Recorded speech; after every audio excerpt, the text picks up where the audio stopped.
From the Center for Agricultural Profitability at the University of Nebraska-Lincoln, this is Nebraska Farmcast. I'm Ryan Evans.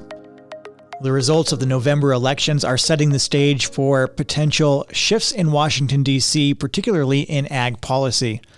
With new leadership across Congress and in the White House, key issues like the overdue Farm Bill, trade policies, tax reform, and regulatory changes are on the horizon. Today, we'll discuss what these potential changes could mean for ag producers and the broader industry. And joining me to do that is Dr. Brad Lubben, Associate Professor and Extension Policy Specialist here at UNL with the Center for Ag Profitability. He's written about potential policy changes coming to the ag industry, and that's for his latest policy report column for Nebraska Farmer magazine, which you can find linked to on our website at cap.unl.edu and in the notes for this podcast. Brad, thanks for joining me again. Good to be here. So in this article that you're looking at, it's the stage is set for monumental change in ag policy is the headline. So a lot of meat on the bone here. What factors are driving discussions about these potential monumental changes in ag policy right now? Right. Well, first acknowledging that there are lots of policy questions ranging from the Farm Bill itself to trade policy and tax policy and regulatory policy and other things. The monumental shift here, or at least the substantial shift, is a change in power in Washington, D.C. The results of the elections gave us Republican control of the House and the Senate and the White House. And it's the fact that one party controls all three corners, which might move us from a stalemate that we've largely been living with for many years to something that might result in significant inaction. In terms of the potential changes we're talking about, are there specific policy shifts that are expected in Farm Bill elements like farm safety nets or other portions of the Farm Bill? I think as we watch the Farm Bill, and we're still watching here at the end of 2024 and looking for what is expected to be a simple extension of the Farm Bill to carry the debate into the new year. The issues that we've been debating within the Farm Bill about potential increases in the safety net, both the commodity program and the crop insurance program, potential changes in the conservation title in terms of one-time Inflation Reduction Act money that might become part of the permanent baseline, as well as some guidance on how that's spent on climate, some issues that are always with us in terms of SNAP spending, and then some issues related to the Secretary's authority over the Commodity Credit Corporation spending. Those are the four issues that have fundamentally sort of stuck with us here through 2024. Well, a simple extension means that we're likely to debate those same things again in early 2025, but maybe with an added kicker. If a Farm Bill gets done in sort of prompt order in 2025, it may look like the debate that we've had unfolding now. The longer it takes, it's also more likely that we begin to debate the fundamental role of federal policy and the amount of spending on federal policy.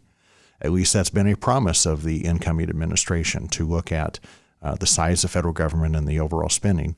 Of course, it's still Congress that ultimately makes those decisions and legislative changes, but there could be a different tenor to the debate the longer we drive into 2025. So we know Brooke Rollins is Trump's nominee to serve as Secretary of Agriculture in his next administration. What do we know about her? What are some things to be aware of with her potentially leading the department? I think there's a lot for maybe both sides to learn. Brooke Rollins does come with an ag background and some experience that will be valuable to the position. But it's probably true that she'll need to learn more about the day-to-day policies and programs that USDA implements, and agriculture will need to learn more about her. One of the things to note, however, may be she doesn't come out of the traditional circle of ag leaders or ag state policymakers who are sort of primed for promotion to the position of USDA secretary. But she comes out of the previous Trump administration with a solid experience working in the administration and a solid experience working on policy issues that might mean she has a better working relationship with the administration than maybe we historically have when we put together good people, but they have to learn how to work together. Mm-hmm. She's already got that plus going for her. And so ag has a voice and a trusted voice with the administration that will go a long ways, even as she and her staff may need to learn more about the ag groups that they work with. Great. And back to potential policy shifts. In addition to the Farm Bill, what are you watching that could affect ag producers? I think as we move into 2025, there are many issues on the radar. Some of them could ultimately be much more significant than even the specifics of the Farm Bill that we debate year over year over year. The trade issues are already paramount. We know, or at least we expect, that the incoming Trump administration will have a much more confrontational approach to trade negotiations, a love of tariffs, or at least a publicly pronounced love of tariffs as a strategy for making trade policy negotiations happen, or as a strategy to, sort of punish enemies and help promote domestic activity. Well, there's a lot of concern in ag circles about a very aggressive confrontational strategy on trade that might have some long-term benefits, but has a lot of potential short-term pain as well for a sector that historically has been an important part of the U.S. export balance. And so agriculture is worried about trade, and we're worried about sort of the costs of whatever confrontation is ahead of us. Now, it's fair enough to say that the traditional approach of talk may actually not produce much success either over the newer approach of confrontation here, but there's certainly pain along the way to worry about.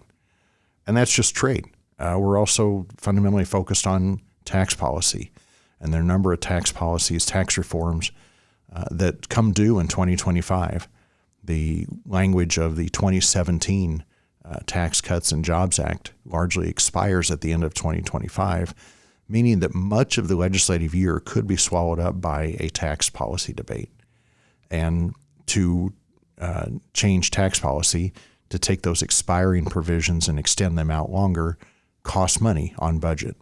And so the same fight over dollars about how to spend on programs like the Farm Bill turns into a fight over dollars that would not be coming in if tax policies are extended. So a big fight on the tax side as well, and some important considerations there for ag producers.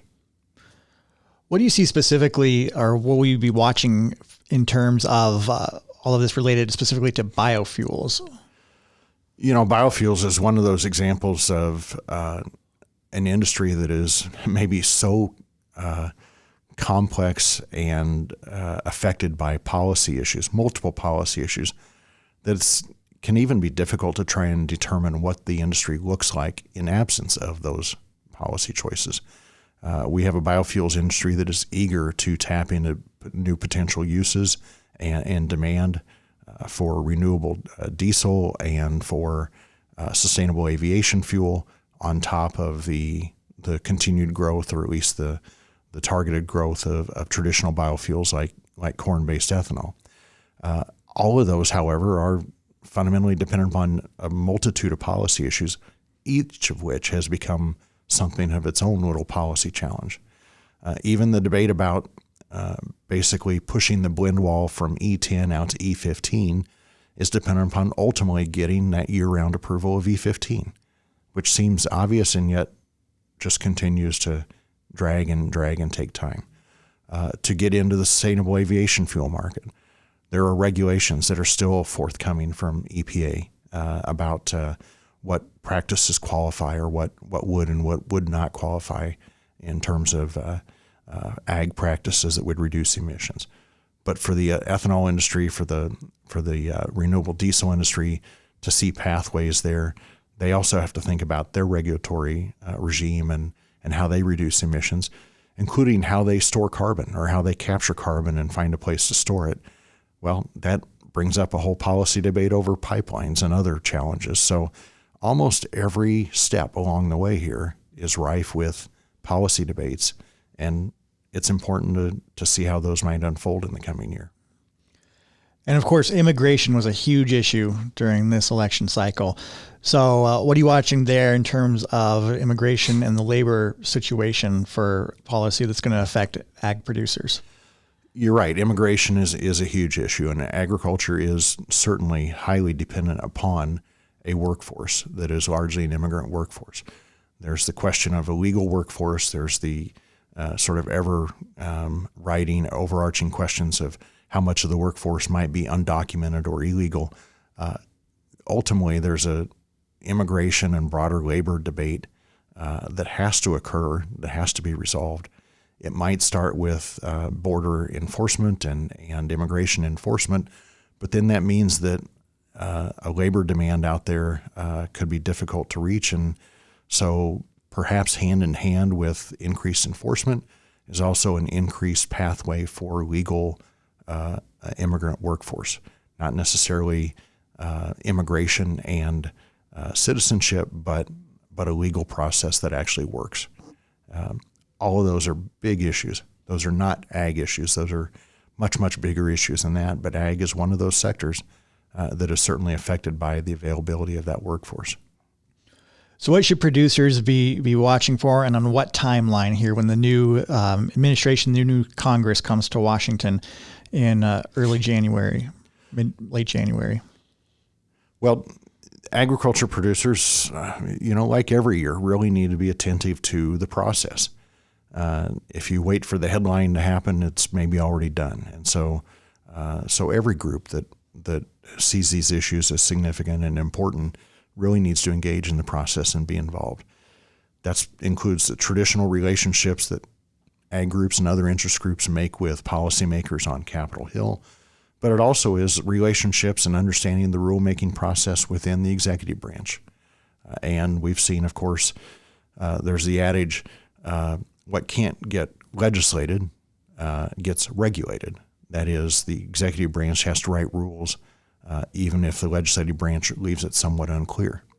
Well, what can't get regulated tends to be litigated. That is, we tend to battle in court over the interpretation of whatever rule ultimately gets written. You got to be involved at every step along the way there to understand the public policy process and to have a contribution. That's Dr. Brad Lubben, Extension Policy Specialist and Associate Professor here at the University of Nebraska-Lincoln. We've been discussing his latest policy report column written for Nebraska Farmer magazine, which you can find linked to on our website at cap.unl.edu and in the notes for this podcast. Brad, thanks so much for your time. Thank you. Nebraska Farmcast is a production of the Center for Agricultural Profitability at the University of Nebraska-Lincoln. For the latest research-based information and education resources to manage your farm or ranch operation, visit our website at cap.unl.edu. That's cap.unl.edu.